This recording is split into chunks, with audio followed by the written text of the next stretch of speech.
내가 주인 삼은 모든 것 내려놓고 오직 주 하나님만 바라보며 나아갑니다. 내가 붙들고 있었던 것 이 시간 주님 앞에 내려놓고 오직 하나님 한 분만을 바라봅니다. 이 고백으로 아버지 하나님 앞에 찬양으로 나아가오니 주께서 들으시고 그 심령 가운데, 그 믿음 가운데, 그 고백 가운데 응답하여 주시옵소서. 우리의 모든 것 되신 분이 오직 여호와 하나님이신 줄 믿습니다. 그 진리 앞에, 그 생명 앞에 엎드려 싸우니 오늘도 하나님의 선하신 생명과 진리로 우리를 먹이시고 입히시고 가르쳐서 살게 하시며 새롭게 하셔서 세상의 모든 것 가운데, 연약함 가운데 눌려있는 자들 아버지 하나님께서 자유하게 하시며 참 생명과 소명으로 다시 일어나 힘을 얻는 은혜의 백성들 되게 하여 주시옵소서. 이 시간 참여한 모든 자들 가운데 함께 하여 주시기를 원하오며 거룩하신 예수 그리스도의 이름으로 간절히 기도 올리옵나이다. 아멘. 누가복음 4장 31절부터 44절까지 본문입니다. 자기를 그리스도인 줄 알미러라. 자기를 그리스도인 줄 알미러라 라고 하는 말씀의 제목입니다. 예수님께서 공생애를 통해서 행하신 사역은 병자들을 고치시고 귀신 들린 사람들을 온전하게 하신 일이었습니다. 40절과 41절에 그 내용을 기록하고 있습니다. 한번 읽어보겠습니다. 40절, 41절. 해질 무렵에 사람들이 온갖 병자들을 데리고 나오매 예수께서 일일이 그 위에 손을 얹으사 고치시니 여러 사람에게서 귀신들이 나가며 소리질러 이르되 당신은 하나님의 아들이니이다. 예수께서 꾸짖으사 그들이 말함을 허락하지 아니하시니 이는 자기를 그리스도인 줄 알미러라. 이렇게 기록하고 있습니다. 자, 우리가 이 말씀을 대할 때요, 재미있는 궁금증을 우리 누가복음을 기록한 저자, 이 누가의 관점에서 몇 가지 좀 살펴보고자 합니다. 오늘 본문이 바로 누가복음인데요. 누가복음을 기록한 이 누가라고 하는 사람은 수리아 안디옥이라고 하는 지역에서 의학 공부를 한 사람으로 알려져 있습니다. 우리로 쉽게 이야기한다면 직업이 의사였다는 거죠. 이과생이었다, 이렇게 생각할 수 있을 것입니다. 자, 근데 그 의사의 지식을 가지고 있었던 사람, 어떤 세상의 어떤 이치나 이런 것들을 자연적으로 깨닫는 사람이 예수님에 대한 소식을 들었고 그것에 대해서 놀랐고 그것에 대해서 신기했으며 이것을 말씀으로 기록하고 있습니다. 자, 그가 들었을 때 예수님께서 하셨던 그 사역과 그가 행하셨던 일들이 내용은 신기하지 않을 수 없었던 거죠. 가장 먼저 놀라는 건 이겁니다. 예수님은 의사가 아니잖아요. 그런데 어떻게 병자들을 고친다는 거죠?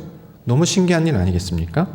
또 예수님은 제사장 출신도 아니었어요. 다른 말로 표현하면 퇴마사나 구마사제 이런 사람이 아니었어요. 그런데 본문에 따르면 귀신 들린 자를 온전케 하셨다. 이렇게 얘기한다는 거죠. 신기한 일입니다. 왜 이런 질문을 갖는가 하면 분명 예수님은 우리와 똑같은 모습으로 이 땅에 오신 사람이었다라고 이야기한단 말이죠.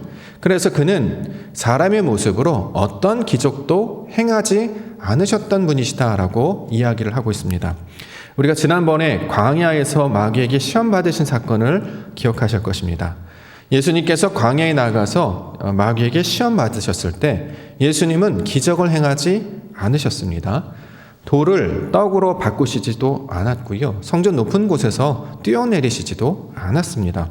자, 그런데 병을 고친다라고 하는 것이나 귀신 들린 자를 온전케 하시는 기적과도 같은 일은 지금 감당하고 계시다라는 거죠. 마귀의 시험에는 기적을 행하지 않으셨던 분이 여기에 보면 귀신을 내쫓는 기적 등은 행하고 있다라는 말입니다. 자, 어떻게 이런 일을 행하실 수 있는가? 이거는 누가의 관점에서 보면 신기한 일이고 놀라운 일이 될 수밖에 없다라는 거죠.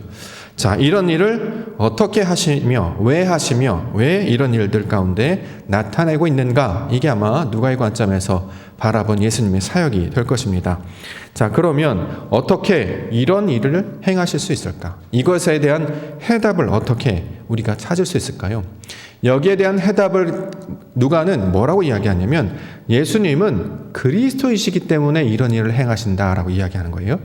병든 사람들을 고쳐셔요. 또 귀신 들린 자를 온전하게 하십니다. 아니, 의사도 아니고 제사장도 아닌데 어떻게 그런 능력을 행하실 수 있는가? 그 권위와 능력은 그가 그리스도이시기 때문에 행하실 수 있었다. 이렇게 지금 증거하고 있는 것이죠. 그리스도를 말하는 이유가 있습니다. 그리스도가 누구인가 하는 것은 당시 시대사를 살고 있었던 사람에게 굉장히 매우 중요한 문제였습니다.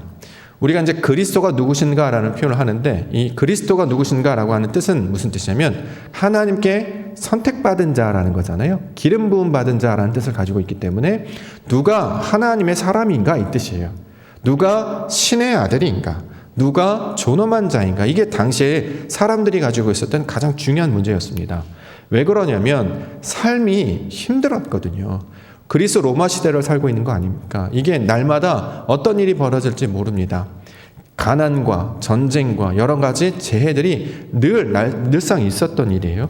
자, 그래서 어떻게 하면 이 문제를 해결할 수 있을까?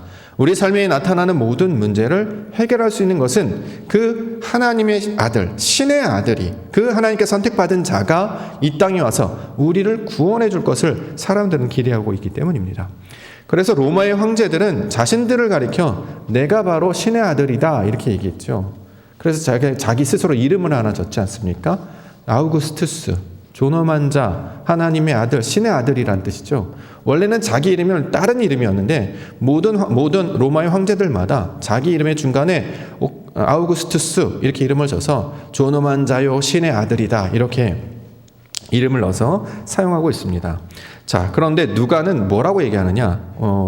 우리가 누가복음 1장에 보면 데오빌로 가카라는 사람이 등장합니다.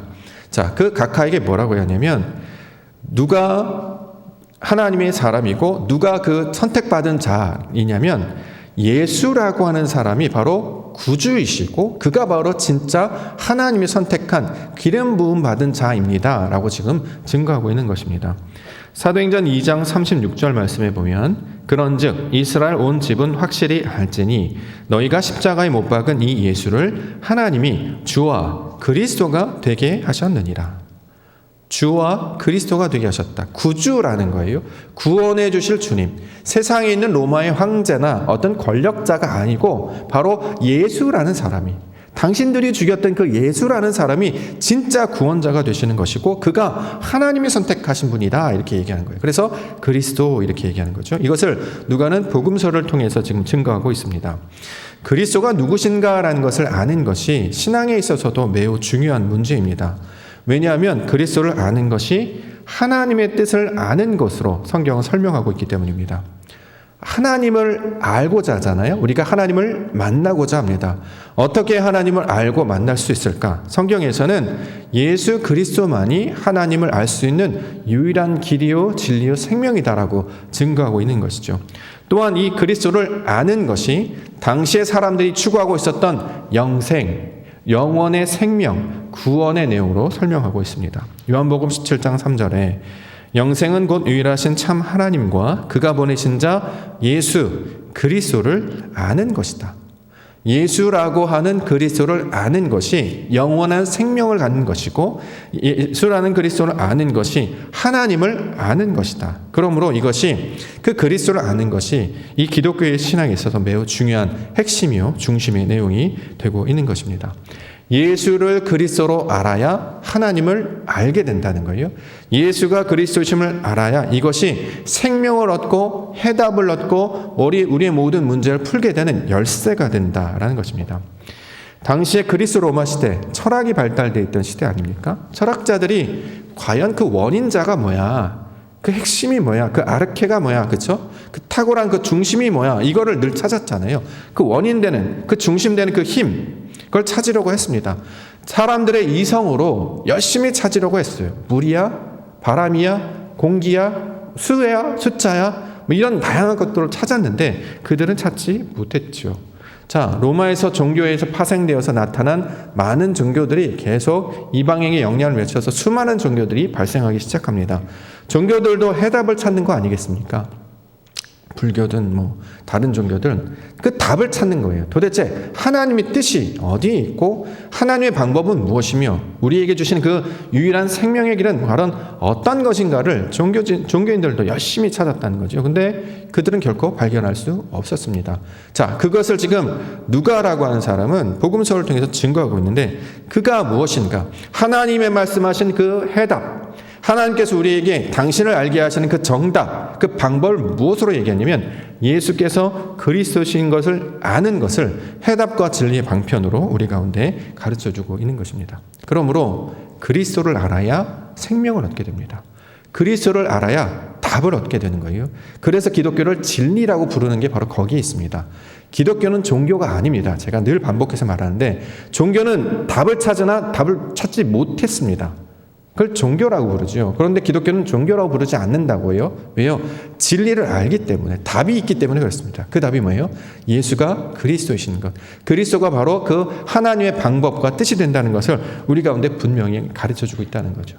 그래서 우리가 일평생 가운데 예수 그리스도를 늘 묵상합니다. 왜 이게 정답이 되는 거야? 그렇죠? 구약의 많은 성경, 시가서, 율법서, 선지서 모든 게 다 나를 가리키는 말이다라고 얘기해요. 예수를 가리키는 말이다라고. 이게 왜 예수가 정답이 되는가? 신학에 예수님이 오신 이후에 그가 가르쳤던 가르침과 모든 사역이 다 하나님의 영광을 드러내는 일이야라고 해서 성경의 중심을 한 단어로 이야기한다면 예수 그리스도가 바로 정답입니다. 바로 그 얘기인데 왜 이게 정답이 되는 것인가를 우리가 일평생이 찾아가는 과정으로 우리 가운데 신앙생활을 갖게 해주신다는 거죠. 답을 알아요. 그런데 왜 이게 답이 되는지만 우리가 모르고 있는 거잖아요. 그런데 삶을 통해서 이걸 발견케 해주시는 거예요. 아, 이래서 예수 그리스도가 답이구나. 아, 그래서 이것을 하나님께서 우리에게 진리라고 말씀하시는구나. 아, 그러니까 생명이 되는구나 라고 가르쳐 주신다는 거죠. 사람들은 내 능력으로 해결해야 풀릴 수 있을 거라고 생각해요. 그래서 지금까지 열심히 살았죠. 공부도 열심히 하고요. 여러 가지 스펙도 쌓고요. 건강도 지켰습니다. 근데 시간이 지나고 세월이 지났는데 이게 온전한 답이 되지 못함을 깨닫게 돼요. 그래서 늘 좌절하죠. 갈등하고요. 무너집니다. 그래서 어떻게 하느냐? 그냥 무언가 정답을 찾을까 해서 그걸 쫓아가는데 세상은 결코 이걸 말해주지 않는다는 거죠. 근데 성경은 이야기해요. 예수 그리스도가 정답이다. 자꾸 이야기한다는 거죠. 그런데 왜 예수 그리스도가 정답이냐? 그가 하나님의 뜻을 나타내기 때문입니다. 그러므로 일평생에 예수 그리스도를 마음속에 품으시고 이것을 우리가 믿는다라고 이야기하죠. 믿음은 무슨 뜻이냐면 그 말씀을 내 안에 가지고서 하나님께서 이걸 갖고 있는 자들에게 보여주신다는 약속을 기다리는 자들이라는 거예요. 이걸 믿음이라고 한다는 거죠. 그러면 하나님께서 분명히 저와 여러분들에게 그 해답을, 그 정답을, 그 생명을 얻게 해 주실 줄 믿습니다. 그러므로 우리를 그리스도를 알게 되심으로 하나님의 뜻을 아는 것, 이것을 신앙의 내용으로 가지고 있는데 평생에 내가 예수 그리스도를 진리로 깨달아 하나님의 뜻을 아는 자가 되기를 원합니다. 이것들을 늘 말마다 붙잡고 묵상하시며 나아가는 우리 믿음의 성도님들 되시기를 원합니다. 언제 알 수 있을까요? 저도 몰라요. 시제는 아무도 몰라요. 하나님의 나라가 언제 온지는 성경에도 예수님도 하시잖아요. 나도 몰라. 아버지만이 아신다는 거예요. 그런데 분명한 것은 약속하셨으면 이루신다는 거죠. 조금마다 우리 아마 서로 간에 조금씩 차이가 있을 거예요. 어떤 분은 조금 먼저 하시는 분이 있을 것이고 조금 뒤늦게 하시는 분이 있을 것이라는 거죠. 근데 중요한 것은 누구라도 정답이 준비가 되어 있으니 구하고 찾고 두드리면 어떻게 해요? 성령을 선물로 허락해 주실 줄 믿습니다. 그 성령을 통해서 그리스도를 발견하시고 그것을 통해 생명과 진리와 그 정답들을 발견해 나아가시며 그 믿음과 그 기쁨과 자유와 안식 가운데 누리며 살아가시는 우리 믿음의 성도님들 되시기를 간절히 소망합니다. 자, 그럼 오늘 본문에서 그리스도를 설명하고 있는데 그리스도가 누구인지 살펴보고자 하겠습니다. 첫 번째 주시는 말씀은 그리스도는 어떤 분이신가? 하나님의 거룩한 자이시다 이렇게 설명하고 있습니다. 34절 보겠습니다. 34절 말씀에 아 나사렛 예수여 우리가 당신과 무슨 상관이 있나이까 우리를 멸하러 왔나이까 나는 당신이 누구인 줄 아노니 하나님의 거룩한 자니이다. 자, 예수님을 알아본 사람이 세상에는 없었습니다. 대제사장들도 누군지 몰랐고 왕들도 몰랐고 선지자들도 몰랐습니다. 유대인들도 몰랐어요. 그런데 본문에 보니까 당신이 누구인지를 아는 존재가 등장했네요. 그게 누구냐? 우리가 일상적으로 잊고 있는 그런 사람이 아니라는 거예요. 보니까 그 사람이 알아봤는데 예수를 그리스도로 알아봤는데 그는 하나님의 거룩한 자이시다. 이렇게 지금 알아봤다라는 것입니다. 자, 그러면 하나님의 거룩한 자가 무슨 뜻인지를 우리가 살필 수 있어야 되겠죠. 거룩하다. 우리가 많이 살펴본 단어인데요. 거룩. 교회에서 많이 사용하는 단어죠. 거룩이라는 뜻이 무슨 뜻입니까? 거룩하다라고 하는 것은 이제 기본적으로는 분별하다, 구별되다라는 거예요. 남들과 좀 다르다 이런 상태가 되는 것이죠. 똑같지 않다 이런 게 바로 거룩하다가 가지고 있는 뜻입니다. 그러면 어떠해야 다른 사람과 다른 것이 될까요? 거룩한 자야라고 하는 것은 남들과 다르다라는 건데 어떻게 해야 남들과 다른 것이 될까요? 옷 색깔을 달리 입어야 되는 것인가? 헤어스타일을 달리 해야 되는 것인가? 얼굴 피부색이 달라야 되는 것인가? 성경에서 말하는 거룩하다라고 하는 뜻은 말씀이 있느냐 없느냐로 구분을 합니다. 자, 말씀을 가지고 있으면 거룩한 자라고 하는 거예요. 말씀이 없으면 거룩하지 않은 자라고 하는 거예요. 그래서 거룩하다라고 할 때 그걸 구별하다, 분별하다 하는데 이 기준이 말씀이 있느냐 없느냐로 이것을 가르치고 있다는 거죠. 자, 우리는 말씀은 있습니까 없습니까? 있으세요 없으세요? 있으세요. 그렇죠? 그러니까 우리를 거룩한 자라고 부르시는 거죠. 그래서 우리를 거룩한 자, 성도라고 부르는 거죠. 말씀이 있기 때문에, 세상 사람들은 말씀이 없기 때문에 거룩한 자라고 부르지 않는데 성도, 하나님의 말씀을 듣는 자들은 거룩한 자다라고 부른다는 거죠. 그런데 본문에서는 그냥 거룩한 자가 아니라 하나님의 거룩한 자라고 말씀을 하시는 거예요. 자, 거룩한 자이기는 한데, 말씀을 가지고 있기는 한데, 중요한 것은 이 말씀을 통해서 하나님을 알고 있느냐, 이걸 물어보는 거예요. 성경 말씀은 가졌으면 이 목적이 무엇입니까? 우리에게 성경을 가르쳐 주시는 목적이 뭐예요? 하나님을 알라라는 거잖아요. 하나님이 어떤 분이신지 가르쳐 주시는 거예요. 근데 말씀은 알고 있는데 하나님을 아직 미처 알지 못해요. 그러니까 하나님을 아는 자가 이 땅 가운데 오셔서 이 말씀이 무슨 뜻이냐면 바로 하나님이 이러한 것을 나타내는 말이야 라고 가르쳐 주시려 이 땅 가운데 오신 분이 바로 예수님이시다라는 거죠. 그래서 예수님을 가리켜서 특별히 하나님의 거룩한 자 이렇게 부르고 있는 것입니다. 요한복음에서는 이를 가리켜서 독생자라고 부르기도 하죠. 요한복음 3장 16절, 하나님이 세상을 이처럼 사랑하사 독생자를 주셨으니 이는 저를 믿는 자마다 멸망하지 않고 영생을 얻게 하려 하십니다. 여기서 말하는 독생자는 외아들이라는 개념이 아니라고 말씀드렸어요. 왜냐하면 다른 형제들도 있었잖아요, 예수님. 여기서 말하는 독생자라고 하는 것은 하나님의 말씀을 가지고 하나님을 아는 자라는 뜻이에요. 그걸 독생자라고 표현을 했습니다. 그러니까 우리식으로 이해하지 말고 이 말씀이 가지고 있는 원래 의도로 우리가 찾아야 된다는 거죠. 하나님의 뜻을, 말씀을 가지고 하나님을 알려면 진리를 알아야 하나님을 알 수 있잖아요. 말씀만 가지고, 율법만 가지고 있다고 해서 하나님을 알 수 있는 게 아니라 이 말씀을 하나님의 뜻으로, 진리로 깨달아서 이것을 나아가야 하나님을 알 수 있는데, 이게 유일하신 분이 누구냐? 오직 예수님만이 하나님의 거룩한 자, 독생자라고 말씀하고 있는 것입니다. 그래서 41절에는 당신은 하나님의 아들이십니다 이렇게 고백을 하잖아요. 우리가 이제 아들의 개념, 작년에 우리 창세기 하면서 아들의 개념을 살펴봤어요. 아들은 육신적인 남자아이를 가리키는 말이 아니라 아버지의 형상을 닮은 자, 아버지의 성질을 그대로 물려받은 자를 아들이라고 표현한다고 했죠. 하나님의 뜻을 그대로 받은 것을 아들이라는 말로 표현한다고 했습니다. 그런데 예수님은 그 하나님의 본체, 똑같은 성질과 본성을 가지신 분이야 라고 했기 때문에 하나님의 아들 이렇게 부르고 있다라는 거죠. 그래서 예수님이 하나님의 거룩하신 분, 자, 말씀을 가지고 하나님을 아는 분이다 라고 설명을 하는 겁니다. 왜 이게 필요하냐면 그 다음에 나오는 본문의 내용 때문에 그렇습니다. 본문 내용을 보면, 본문에 보니까 회당에 귀신 들린 자가 등장하지 않습니까? 그랬더니 예수님께서 그 귀신 들린 자를 온전하게 하셨다. 이게 이제 본문의 내용이 되겠죠. 가만히 보니까 귀신 들린 자를 어떻게 온전하게 하셨는가 보니까 잠잠하고 그 사람에게 나오라 이렇게 말씀만 하셨어요. 뭐 특별히 손을 만진다거나 뭐 특별히 어떤 야 뭐 외친다거나 하지 않고 잠잠하고 그 사람한테 나오라 했더니 귀신이 나왔다는 거 아닙니까? 자, 요것 때문에 지금 이제 말씀을 설명한다는 거죠. 자, 예수님은 말씀을 하시면 예수님의 말씀은 권위가 있다라고 지난주에 살펴봤죠. 능력이 있어요. 지혜가 있어요. 작동한다는 거예요. 다른 세상의 교훈은 아무 의미가 없는 말입니다. 능력도 없고 작동하지도 않아요. 그런데 예수님의 말씀은 살아서 운동력이 있기 때문에 우리 마음 가운데 들어와서 이게 작동한다는 거예요. 그러면 어떤 일이 일어나도록 한다는 거죠. 우리가 세상 가운데 있을 때 보통 감동받는 경우가 있지 않습니까? 우리가 쉽게 말해서 은혜 받았습니다 할 때 어떨 때 감동을 받으십니까? 어떨 때 은혜를 받으시죠? 무언가 내 안에 쿡 이렇게 왔을 때 울컥하잖아요. 왜 그런 일이 벌어질까요? 내 안에 무언가를 만졌으니까 그런 일이 벌어지겠죠. 아픔을 건드렸던, 슬픔을 건드렸던, 날 위로해 주던 내 마음 가운데 뭔가 울림이 있었으니까 나도 뭔가 이렇게 그런 감동이 오잖아요.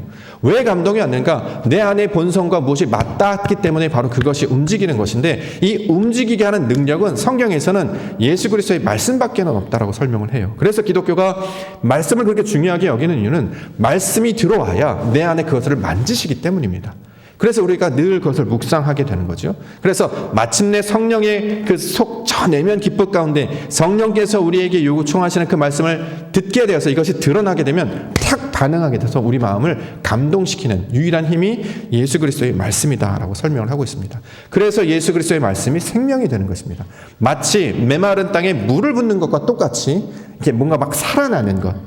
다른 사람이 아무리 힘든 사람한테 힘내, 화이팅, 응원할게 기운이 나시나요? 말밖에 없잖아요. 그냥 열심히 해, 잘해, 힘내, 그냥 말만 있지 그게 내 마음에 와서 닿지 않아요. 고마워 하지만, 근데 하나님의 말씀은 살아있고 운동력이 있어서 심령 고수를 찔러 쪼갠다는 거예요. 우리를 막 계속해서 흔드신다는 거죠. 그래서 우리 가운데 힘을 주신다라고 이야기합니다. 그래서 누가는 이것을 가리켜서 권위가 있다라고 이야기하는 거예요. 하나님의 능력이 나타난다. 오직 무엇만? 예수 그리스도의 말씀만. 그래서 우리가 말씀하는 겁니다. 그게 우리 안에 작동되는 것을 평생을 통해서 경험하셔야 된다는 거죠.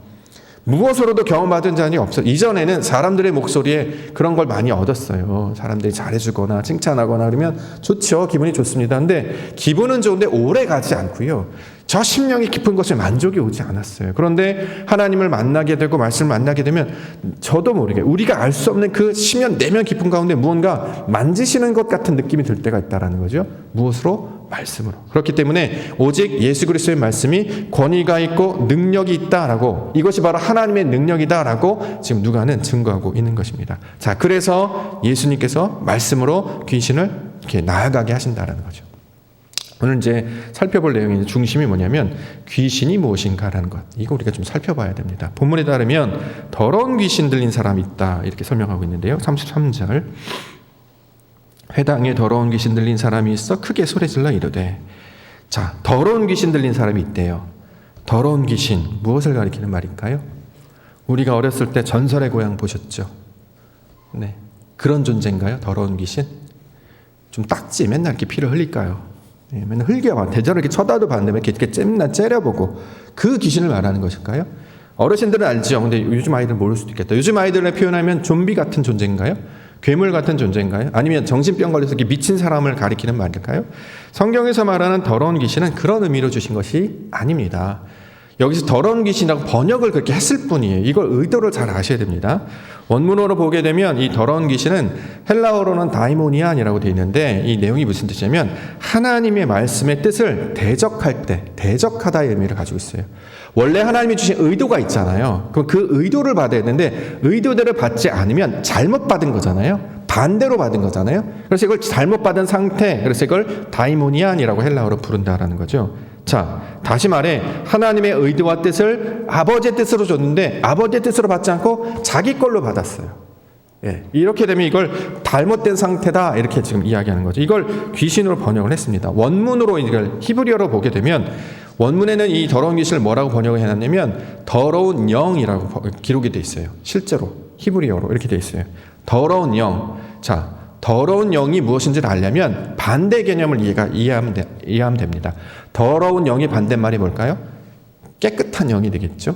깨끗한 영이 뭡니까? 성령이잖아요. 어렵지 않아요. 자, 더러운 영의 반대말은 깨끗한 영, 정결의 영, 성결의 영을 가리키는데 이걸 우리가 보통 성령이라고 부르고 있습니다. 그걸 거룩하다라고 부른다는 거죠. 그러면 더러운 영이라고 하는 것은 성령의 반대 개념을 가리키고 있는 말이에요. 성령은 깨끗하대요. 정결하대요. 왜 그렇죠? 진리를 붙들고 있기 때문에, 하나님을 붙들고 있기 때문에, 하나님의 뜻을 나타내기 때문에, 오직 그것만 나타내기 때문에, 하나의 진리만 나타나기 때문에 깨끗한 영, 그래서 다른 말로 깨끗한 말씀, 거룩한 말씀 이렇게 얘기하고요. 더러운 영이라고 하는 것은 하나를 붙들지 않고 더럽다, 섞여 있다, 혼잡하다, 바벨의 상태를 가리키고 있는 말입니다. 하나님의 뜻을 줬으면 하나님의 뜻을 받아야 되는데 다른 뜻으로 받는 거예요. 그래서 이걸 더럽다라고 하는 거예요. 우리가 생각하는 것 지저분하다의 개념이 아니라 섞여 있다라는 거예요. 그래서 온전하게 알지 못하게 된다라는 거죠. 그렇기 때문에 성령은 하나님의 거룩한 말씀을 가리키는 말이고, 반대로 더러운 귀신이라는 말씀은 진리가 아닌 것, 하나님을 가리키는 말이 아닌 것을 이 모든 개념으로 포함하고 있습니다. 이걸 다른 말로 비진리 상태다 이렇게 얘기하죠. 우리에게 적용을 해보면 사람의 관점과 세상의 방식으로 하나님의 뜻을 받는 것, 이거 비진리잖아요. 진리가 아닌 것. 좋다 나쁘다를 떠나서 하나님을 알 수 없잖아요. 세상의 것들 가지고 하나님을 알 수 있습니까? 알지 못해요. 그래서 이것을 진리가 아닌 것, 비진리. 그래서 이걸 더러운 영 이렇게 이야기합니다. 대표적으로 사람의 교훈으로 가르치는 것, 세상의 풍조를 따라 가르치는 것, 세상 지식들을 가리키고 있는 말이죠. 자, 이것을 가리켜서 더러운 영 이렇게 얘기합니다. 마태복음 15장 9절에 사람의 계명으로 교훈을 삼아 가르치니 나를 헛되이 경배하는도다 하였느니라 하시고. 자, 하나님의 목적이 무엇이라고요? 신앙의 목적이 무엇이라고요? 하나님을 아는 것이에요. 저와 여러분들이 하나님을 알고 계시잖아요. 계속해서 알아가실 거예요. 하나님을 알게 하시기 위해서 우리에게 말씀을 주셨어요. 말씀이라고 하는 것에 담아서 우리에게 주셨어요. 이렇게 선물처럼 주셨어요. 그러면 선물의 포장을 딱 뜯으면 그 안에 내용이 담겨 있으니까 그 내용을 우리가 알게 하셔서 그것을 깨닫게 하심으로 하나님이 어떤 분이신지를 알게 하셨다라는 거죠. 그런데 사람들은 그 내용물에는 관심이 없고 포장지에만 관심이 있는 거예요. 자, 이것을 해서 거짓이다 이렇게 얘기해요. 하나님의 뜻을 온전히 깨닫지 못하고 속에 있는 건 알지 못하고 껍데기만 바라보는 거예요. 그래서 이것을 거짓이다 이렇게 얘기하는 거죠. 왜 거짓이냐면 사람들은 하나님을 아는 것에는 관심이 없고 내 이름이 나는 것에 더 관심이 생겼어요. 내가 더 중요하죠. 하나님이 중요한 게 아니라 내가 더 중요해요. 나에게 필요한 것, 나에게 유익한 것, 내 이름이 내는 것. 그래서 그 안에 있는 내용물을 살피지 않고 그냥 포장지만 가지고 이게 나한테 잘 데려가신 것이네 이렇게 받았다라고 이야기합니다. 왜 이렇게 되느냐? 섞여 있기 때문이라는 거죠. 우리가 섞여 있어요. 마음이 청결한 자는 어떻게 됩니까? 하나님을 볼 수 있는데 마음이 청결하지 않으니까 하나님을 못 봐요. 마음에 뭐가 있습니까? 들보가 있어요. 그러니까 뭘 봐요? 맨날 티가 보이는 거예요. 내가 내 안에 빨간색이 있으니까 남들을 빨간색으로 본다는 거죠. 남들이 빨간색이 아니고 내가 빨갛게 보니까 그런 거예요. 내 안에 자신의 생각과 욕망으로 가득 차 있으니까 남들도 그렇게 본다는 거죠. 자, 섞여 있다라는 거예요. 이거를 거두어 주시는 분이 누굽니까? 그리스도시라는 거예요. 진리, 영, 하나님의 거룩한 말씀. 그래서 우리 섞여 있는 상태를 깨끗하게 하셔서 하나님의 것으로 바꾸어 주시는 것을 구원이라고 이야기한다는 것입니다. 그래서 이걸 진리로 우리 가운데 말씀하고 있다라는 거죠. 자, 회당에 더러운 사람이 있었어요. 그에게서 그 더러운 것들을 끄집어내 주신 거예요. 그래서 그를 온전케 하시는 일을 구원의 내용으로 지금 설명하고 있다는 거죠. 본문에 보니까 회당에서 그 더러운 귀신이 크게 소리질러 말한다 이렇게 얘기하고 있어요. 자, 회당에서 크게 소리 지를 수 있는 사람이 누굽니까? 괴물입니까? 미친 사람입니까? 귀신입니까? 그런 사람 아예 들어가지도 못하죠. 회당에 사람들이 많은데 어떻게 그런 사람이 되겠어요? 회당이 뭐 하는 곳입니까? 말씀 듣는 곳이잖아요. 말씀 듣는 곳에서 소리 크게 지르는 사람이 누굽니까? 지금 예배 때 소리 크게 지르는 사람이 누구예요? 저잖아요. 그 사람이요. 그 사람. 소리 지르는 사람은 누구냐면 지금 말하는 사람, 율법 교사를 지금 가리키고 있는 말이에요. 그런데 그 사람이 지금 율법을 가지고 뭘 말해야 됩니까? 하나님을 알게 해야 되는데 하나님을 아는 것에 관심이 없고 엉뚱한 사람의 말을 하고 있다. 그래서 이것은 대적하는 거야. 그건 내용물이 없기 때문에 거짓된 거야. 비어있는 거야. 아무것도 아니야. 무익한 거야. 지금 그 이야기를 하고 있다는 거죠. 그래서 이것을 설명하고 있고 예수님이 들어오셔서 그 내용 가운데 있는 것을 보여주시고 그 겉에 있는 것을 끄집어내시고 하나님의 것을 가르쳐 주시는 내용이 오늘 회당에 있는 귀신 들린 자를 지금 온전케 하시는 내용입니다. 자, 마태복음 15장 11절부터 보면 입에 들어가는 것이 사람을 더럽게 하는 것이 아니라 입에서 나오는 그것이 사람을 더럽게 하는 것이니라. 이에 제자들이 나와 가로되 바리새인들이 이 말씀을 듣고 걸림이 된 줄 아시나이까? 예수께서 대답하여 가라사대 심은 것마다 내 천부께서 심으시지 않은 것은 뽑히실 것이니 그냥 두어라. 저희는 소경이 되어 소경을 인도하는 자로다. 만일 소경이 소경을 인도하면 둘이 다 구덩이에 빠지리라 한다. 가르치는 자가 하나님을 모르니까 엉뚱한 것을 가르치게 되잖아요. 듣는 사람도 엉뚱한 일을 하고 있어요. 그래서 예수님이 회당에 가서 말씀을 증거하시는 것입니다. 사도 바울이 복음을 전할 때 믿지 않는 자들한테 가서 전한 게 아니고 회당에 가서 전하는 거예요. 말씀을 가지고 있는 사람들한테 그 말씀을 주신 뜻은 하나님을 알라라고 주신 것입니다 라는 것을 계속 깨우친다는 거죠. 말씀이 없으면 아예 말을 할 수조차 없어요. 내 안에 말씀을 갖고 있지 않으면 말을 해본 즉 아무로 듣지 않기 때문에 그런 사람들한테는 성경 말을 하지 않고 오직 말씀을 갖고 있으나 아직 하나님을 알지 못하는 자들에게 진리가 무엇인지 그리스도가 무엇인지를 지금 가르쳐주고 있는 말이 된다라는 거죠. 자, 교회로 따지게 되면 예수님이 교회 가서 지금 복음을 전하고 있는 장면과 똑같습니다. 여태까지 우리는 귀신을 뭘로 알고 있었습니까? 이상한 영적 존재를 알고 있었죠. 그래서 물러가라 물러가라는 거 했었지 않습니까? 기독교는 진리라며 진리라며 그런 일을 하고 있었잖아요. 물러가라 이런 일을 하고 있었다라는 거죠. 자, 그런 뜻으로 주신 것이 아니다라는 것입니다. 자, 그러면 우리가 하나님의 말씀을 가졌는데 그것을 하나님의 뜻으로 알지 못해요. 그래서 예수님이 우리에게 찾아오셔서 자, 너가 지금 그거 하고 있는 것은 하나님의 뜻을 알지 못하는 것이니 하나님의 뜻을 알아야 된다라고 지금 주시는 말씀이 오늘 본문의 내용입니다. 35절 보겠습니다. 예수께서 꾸짖어 이르시되 잠잠하고 그 사람에게서 나오라 하시니 귀신이 그 사람을 무리 중에 넘어뜨리고 나오되 그 사람은 상하지 아니하신지라. 자, 본문에 잠잠하고 그 사람에게서 나오라 이렇게 번역을 했어요. 그러면 이걸 어떤 존재로 여긴 거잖아요. 영적 존재 같이. 마치 소리 없이 어떤 영적 존재가 그렇게 그 사람한테 슉 이게 빠져나온 것 같은 느낌이 들지 않습니까? 근데 원문을 번역해서 살펴보면 무슨 뜻이냐면 예수님의 말씀이 가지고 있는 의도는 무슨 뜻이냐면 하나님의 진리로 교통하여 그 뜻과 같아지라 이 뜻이에요. 이걸 잠잠하여서 나오라라는 말로 번역을 했습니다. 우리가 말은 그렇게 듣지만 의도가 무엇인지를 파악을 해야 됩니다. 그래서 원문을 자꾸 들여보려고 하는 게 잠잠하고 나오라라는 것이 우리가 생각하는 빠져나와 대피해 그 몸속에 우리가 마치 막 영화나 드라마 보듯이 무슨 사자가 나와 이래가지고 빠져나오고 무슨 옛날에 그런 집회 많았죠. 예 명령하노니 나와라 그런 거 아니라는 거예요. 우리가 잘못 알고 있었습니다. 깨셔야 됩니다. 그런 모양 아닙니다. 그러면 그건 미신하고 뭐가 다릅니까? 미신, 신이 아니라는 거잖아요. 자, 거기서 깨어나셔야 됩니다. 사람들이 말씀을 줬는데 그것과 엉뚱한 일을 하더라. 그게 아니야. 예수님이 그래서 진리의 빛을 그들에게 비춰주심으로 하나님의 뜻이 무엇인지를 알라라고 주신 말이죠. 진리로 교통하여 하나님이 주신 말씀을 진리로 깨달아서 하나님의 뜻을 알아서 그것과 나의 뜻이 하나님과 똑같아지는 것을 그 사람에게서 나오다. 이렇게 이야기하는 것입니다. 놀랍게도요. 하나님께서 예수님을 이 땅 가운데 보내셔서 그리스도가 누구인지를 아는 것을 누구를 통해 말씀하셨냐면 온전한 사람을 통해서 증거하신 것이 아니었어요. 병든 자들에게 심지어는 귀신 들린 자를 통해서 그리스도인지를 알미라 이렇게 얘기했잖아요. 그들을 통해서 하나님의 은혜가 무엇인지를 알게 하셨다는 거죠. 단순히 무지하고 연약한 것을 넘어서 아예 극복할 수 없는 자기의 힘으로는 절대 해결할 수 없는 그들에게 찾아가셔 그들을 온전케 하시고 하나님의 뜻을 아는 자리까지 온전케 하시는 분이 하나님이시다라는 거예요.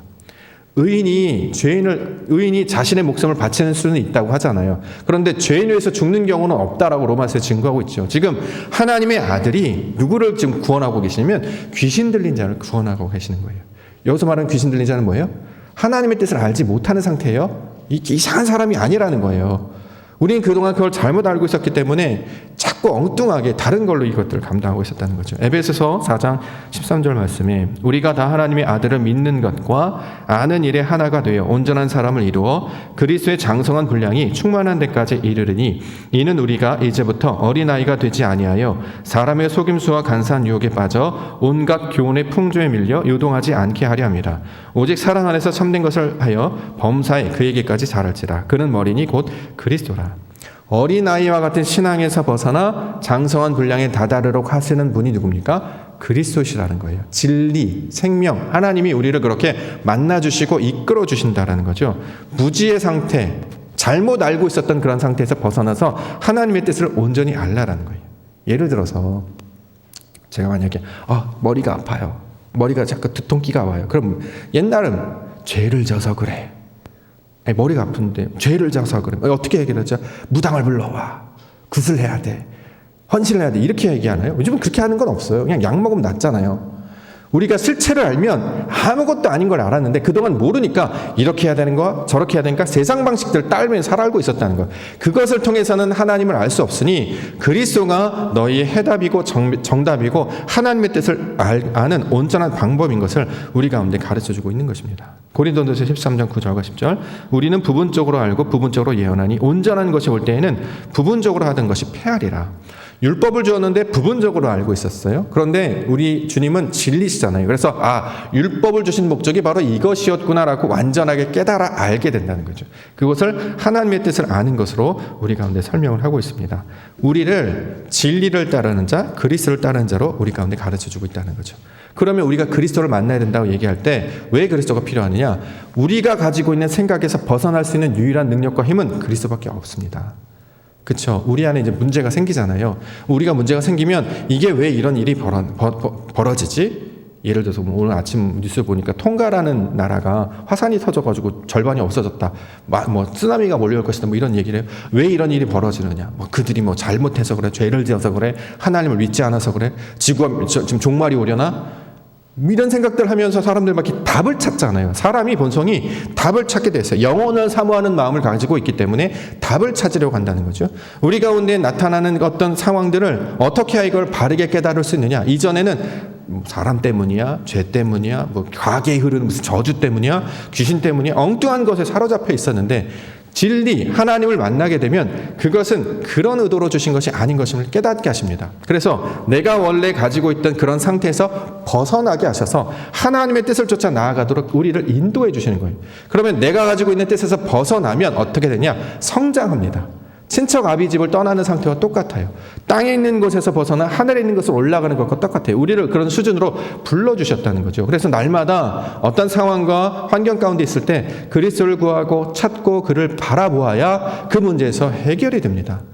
해결이 안 되니까 어떻게 해요? 백날 다른 사람 욕해요. 해결이 됩니까? 문제가 터졌어요. 그 사람이 잘못했어요. 그럼 이거 욕하면 풀립니까? 욕하면 돌아와요. 조심하셔야 됩니다. 우리 하나님 믿으신 분들은 욕하지 마세요. 우리가 욕을 안 하는 것은 나빠서가 아니라 돌아옵니다. 말한 대로 돌아와요. 말씀에 권위가 있기 때문에 말한 대로 돌아와요. 그래서 축복의 말을 많이 하라는 거잖아요.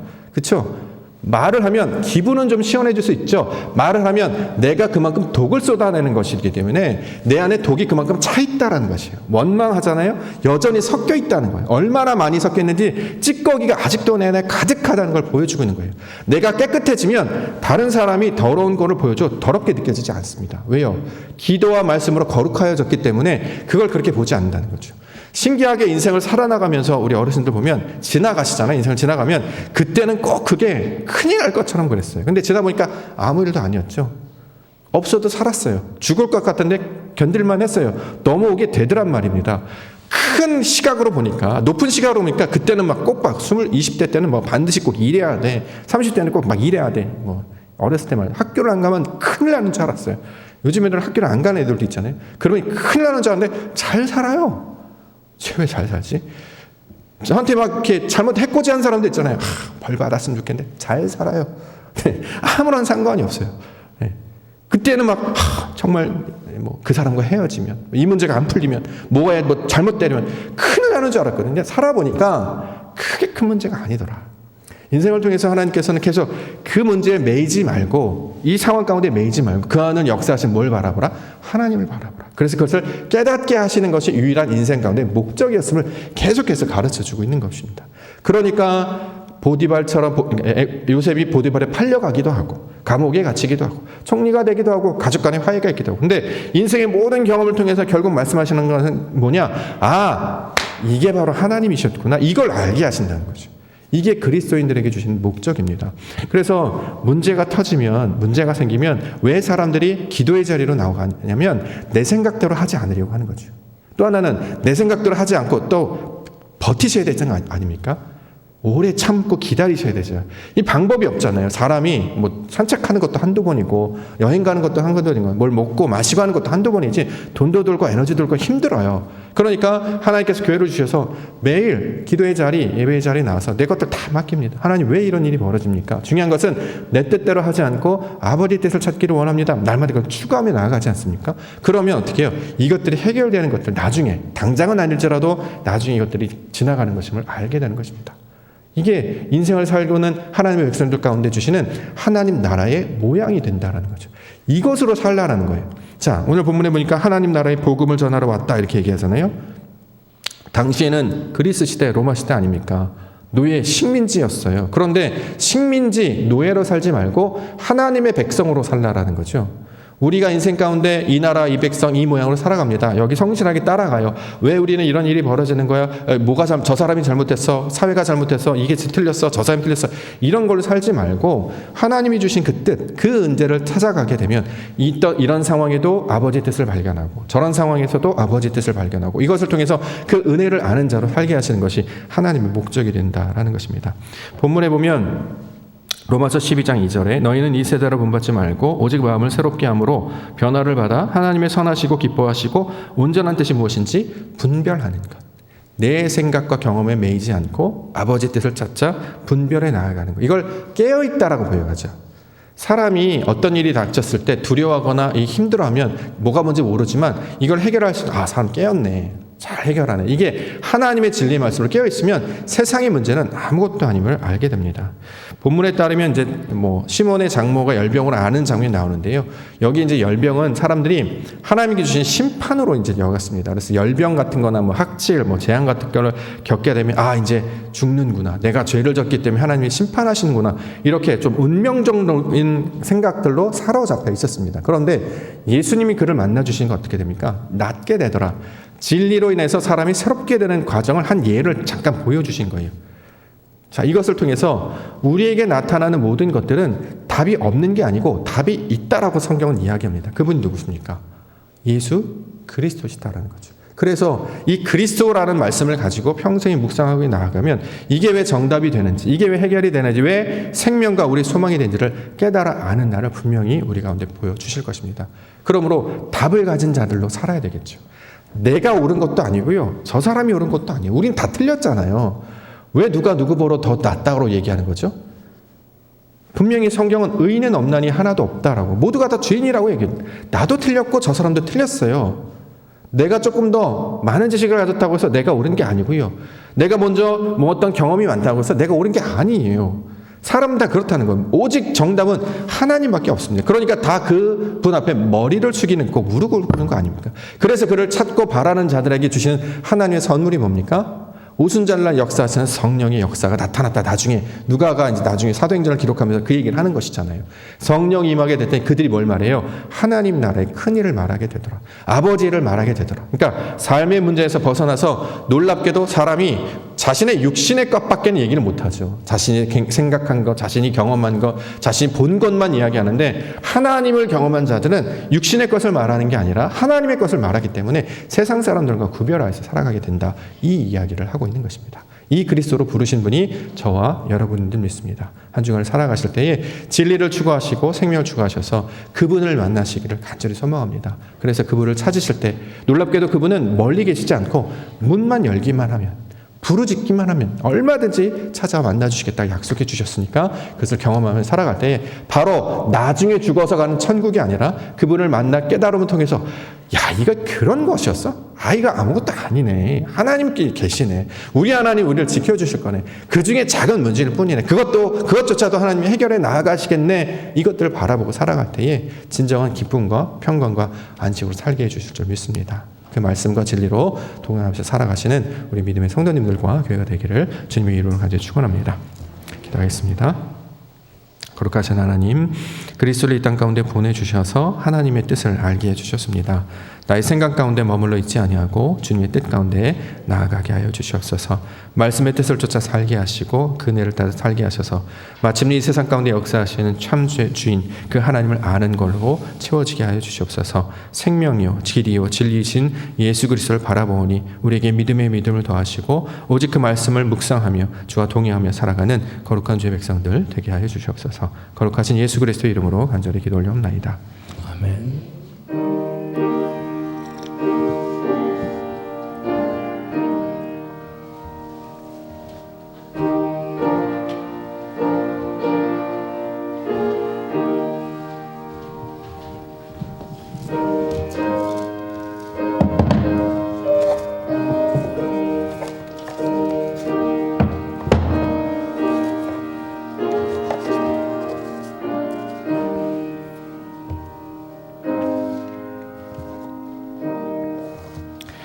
주일 예배, 주일헌금 하나님 앞에 올려드립니다. 선교헌금 드립니다. 최단 목사, 이진장 권사님, 감사 예물입니다. 김옥창 장로님, 박순길 권사님.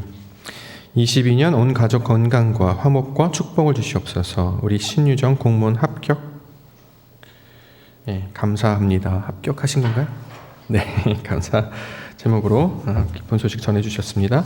박영희 권사님 감사예물 드리셨습니다. 최재희 주사님, 최예찬 청년, 박현아 사모님, 이진상 선생님 감사예물 드리셨습니다. 정선래 권사님 11조 드립니다. 안희정 권사님, 김지